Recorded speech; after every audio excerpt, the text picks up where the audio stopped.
মুসলমান রক্ত দিয়েছে বদরে, মুসলমান রক্ত দিয়েছে উহুদে, মুসলমান রক্ত দিয়েছে সেই খন্দকে, মুসলমান রক্ত দিতে জানে। কথা বলেন ঠিক কিনা? মুসলমান কখনো যুদ্ধে দাঁড়ালে তার পিছনে কয়জন সৈন্যের পিছনে তাকে যুদ্ধ করতে হবে এই সৈন্য সংখ্যা গুণে কখনো মুসলমান দেখে না। মুসলমান সবসময় নারায়ে তাকবীর আল্লাহু আকবার দিয়ে সামনের দিকে অগ্রসর হয়ে যায়। কথা বলেন ঠিক কিনা?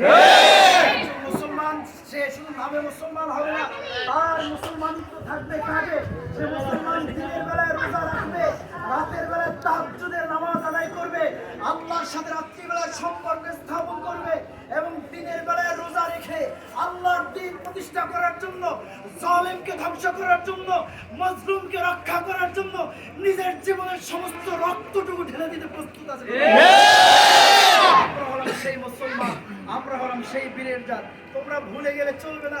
তোমরা নেতানিয়াহু যত আমাদেরকে মারতে পারো সমস্যা নেই, আমরা মরলে শহীদ হয়ে যাবো। কথা বলে মরলে শহীদ হয়ে যাবো, বাঁচলে হবো গাজী, মরলেও আমাদের লাভ, বাঁচলেও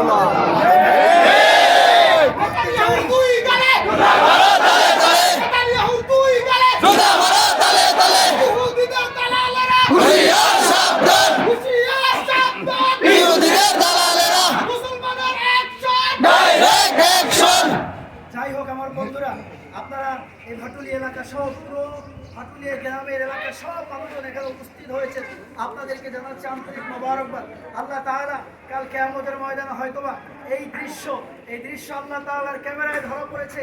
হয়তোবা এই দৃশ্য কাল কিয়ামতের ময়দানে আমরা বলতে পারবো, আল্লাহ আমরা তো যেতে পারি না ইসরায়েলে গিয়া, তাদের বিরুদ্ধে অবস্থান নিতে পারি নাই, তবে যেখানে ছিলাম সেখানে বসেই আমরা আমাদের অবস্থান স্পষ্ট করেছি, আমরা তাদের বিপক্ষে অবস্থান আমরা স্পষ্ট করেছি। কথা বলে ঠিক কিনা? আমরা বলতে পারবো সব ভালো কাজের পক্ষে সবাই থাকবে না, থাকবে বলেন ইনশাআল্লাহ। মুসলমান আছে যারা আমাদের এই মিছিল মিটিংয়ের পক্ষে নাই, আছে না নাই? আছে না নাই? আমরা মনে করি তারা ইহুদিদের দালাল, মনে করি তারা ইহুদিদের দালাল। কিয়ামতের ময়দানে নবীজি মুহাম্মদ সাল্লাল্লাহু আলাইহি ওয়াসাল্লাম বলেছেন, মান আশাব্বাহা বিকওমিন ফাহুয়া মিনহুম, যেই ব্যক্তি যেই দলের সাথে সম্পর্কযুক্ত হবে কাল কিয়ামতের ময়দানে তাকে সেই দলের সাথে যুক্ত হবে। ঠিক বন্ধুরা, আমরা কাকে ভালোবাসবো, কাকে মহব্বত করব, কার অনুসরণ করব, কার অনুসরণে আমরা দিন কায়েমের চেষ্টা করব, সেটা আমাদেরকে বিবেচনা করতে হবে। কথা বলে ঠিক? আল্লাহ তাআলার কাছে আমরা দোয়া করব, আল্লাহ তাআলা আমাদের সকলকে মাফ করে দিন। এই যতটুকু আমরা করি সেই উসিলায় যেন কিয়ামতের ময়দানে আমাদের একজনকে মুজাহিদের মর্যাদা দান করেন। আপনাদেরকে আরেকটি উদাত্ত আহ্বান জানাই যে আপনাদেরকে যখন যেভাবে ডাক দেওয়া হবে ইসলামের পক্ষে, দ্বীনের পক্ষে আপনারা আসতে প্রস্তুত আছেন?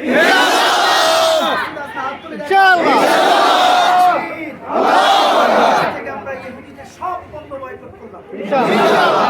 দোকানে যেই দোকানে ইসরায়েলি পণ্য থাকবে ওই দোকান থেকে ইসরায়েলি পণ্য কিনবো না।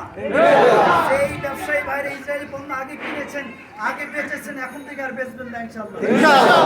ইনশাআল্লাহ। আরে ভাই, আমার ভাইরা আমার বোনেরা রক্ত দিচ্ছে, দিনের পরে দিন তারা দুনিয়া থেকে বিদায় হয়ে চলে যাচ্ছে, তাদের জন্য আমরা এতটুকু করতে পারবো না? আমরা তাদের সাথে যুদ্ধ করতে পারতেছি না, কিন্তু আমরা চাইলে এই বাংলাদেশ থেকে আমরা যদি চাই তাদেরকে অর্থনৈতিকভাবে একেবারে ধ্বংস করে দেওয়া সম্ভব। আপনারা দেখেছেন বাংলার দামাল ছেলেরা ওই ইসরায়েলের ওয়েবসাইটগুলো পরিপূর্ণভাবে হ্যাক করে দিয়েছে, লক্ষ লক্ষ বিলিয়ন ডলার তারা নষ্ট করে দিয়েছে। আমরা যদি চাই সেই মেধা বাংলাদেশের যুবকদের আছে, বাংলাদেশের যারা রয়েছে তাদের সেই মেধা আছে, বুদ্ধি আছে, আমরা চাইলে সেটা করতে পারি। আজ থেকে ইনশাআল্লাহ ইসরায়েল সব পক্ষ আমরা বয়কট করলাম ইনশাআল্লাহ। আমিন। ইস্তিগফার করেন, আস্তাগফিরুল্লাহ।